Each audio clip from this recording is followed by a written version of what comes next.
বিখ্যাত কবি রুদ্র মোহাম্মদ শহীদুল্লাহর বিখ্যাত কবিতা বাতাসে লাশের গন্ধ ভাসে। আবৃত্তি করছি আমি, হুসাইন মিরাজ। আজও আমি বাতাসে লাশের গন্ধ পাই, আজও আমি মাটিতে মৃত্যুর নগ্ন নৃত্য দেখি।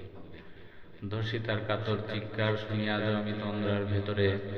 এদেশ কি ভুলে গেছে সেই দুঃস্বপ্নের রাত, সেই রক্তাক্ত সময়। বাতাসে লাশের গন্ধ ভাসে, মাটিতে লেগে আছে রক্তের দাগ। এই রক্তমাখা মাটির ললাট ছুঁয়ে একদিন যারা বুক বেঁধেছিল, জীর্ণ জীবনের খুঁজে তারা খুঁজে নেয় নিষিদ্ধ আধার। আজ তারা আলোহীন খাঁচা ভালোবেসে জেগে থাকে রাত্রির গুহায়। এ যেন নষ্ট জন্মের লজ্জায় আড়ষ্ট কুমারী জননী। স্বাধীনতা একই তবে নষ্ট জন্ম, একই তবে পিতাহীন জননীর লজ্জার ফসল। জাতির পতাকা আজ খামচে ধরেছে সেই পুরনো শকুন। বাতাসে লাশের গন্ধ, নিয়ন আলোয় তরুণ নর্তকীর দেহে দোলে মানুষের তুফান। মাটিতে রক্তের দাগ, চালের গুদামে জমা হয় অনাহারী মানুষের হাড়।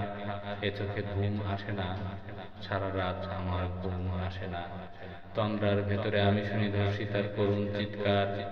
নদীতে পানার মতো ভেসে থাকা মানুষের পচা লাশ।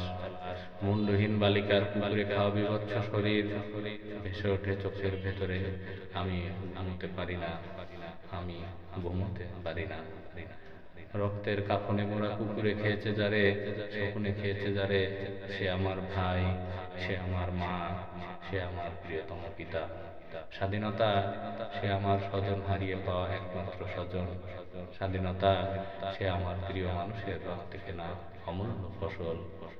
ধর্ষিতা বোনের শাড়ি, ওই আমার রক্তাক্ত জাতির পতাকা।